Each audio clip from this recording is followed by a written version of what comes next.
બનાસકાંઠાના એઆઈસીસીના પ્રભારી સુખદેવજી ભગત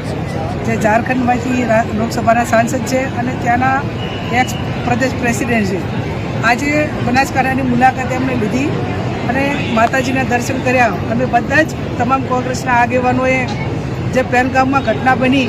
એ તમામ જે નાગરિકોના આત્માને શાંતિ મળે એના માટે માતાજીને પ્રાર્થના કરી અને એમના પરિવારને આ દુઃખ સહન કરવા માટેની માતાજી શક્તિ આપે એ પણ પ્રાર્થના કરીને સાથે અત્યારે સરહદ ઉપર જ્યારે એક તંગદિલીનું વાતાવરણ સર્જાયું છે, સમગ્ર દેશના લોકો એ આતંકવાદ અને પાકિસ્તાન સામે આક્રોશથી એક પ્રશાસન ઉપર, સરકાર ઉપર આર પાર અને એને પાઠ ભણાવવા માટેની અપેક્ષા રાખી રહ્યા છે. ત્યારે આ તબક્કે દેશના સૈનિકોને પાકિસ્તાનને આતંકવાદ સામે લડવા માટેની માતાજી શક્તિ આપે અને મા જગદંબા દેશના સૈનિકોનું, દેશના લોકોનું રક્ષણ કરે એ પણ પ્રાર્થના અમે કરી છે. ત્યારે આવનાર સમયમાં સંગઠનને જે બધી જે વાત છે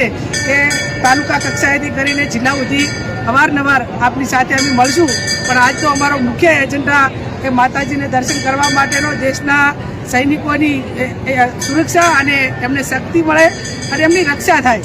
અને આ જે ઘટના બની છે એને વખોડી કાઢીએ છીએ અને પરિવારને આશ્વાસન મળે અને મા જગદંબા એમને શક્તિ આપે એટલા માટે જ આજે અંબાજી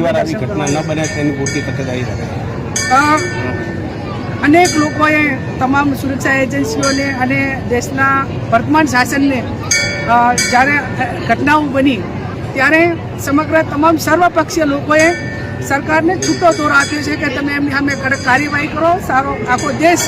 અને તમામ પક્ષો તમારી સાથે છે. અપેક્ષા રાખીએ કે જે રીતે ઇન્દિરાજીએ તાકાત બતાવીને પાકિસ્તાનને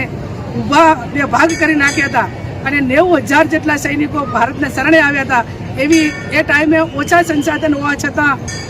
આપણી પાસે મશીનરી ન હોવા છતાં બીજા રશિયા જેવા દેશની મદદ લઈને પણ પાકિસ્તાનને ઊભા બે ભાગ કરી નાખીને દેશને અને આ સુરક્ષા આપવા માટેનું કામ કર્યું હતું ને પાકિસ્તાન એવી હરકત ના કરે એની શાન ઠેકાણે લાવવા માટેનું કર્યું હતું. એવો ને એવો પાવર એ વર્તમાન સરકાર, અત્યારે આપણે આટલા આધુનિક છીએ, બહુમતી છીએ, બીજા દેશના લોકોની પણ જ્યાં મદદ લેવાની થતી હોય, ભારત દેશ એ પોતે પણ સ્વનિર્ભર છે પાકિસ્તાન સામે પહોંચી વળવા માટે, તો એ તાકાત બતાવે એવી પણ સરકાર પાસે અપેક્ષા રાખી છે.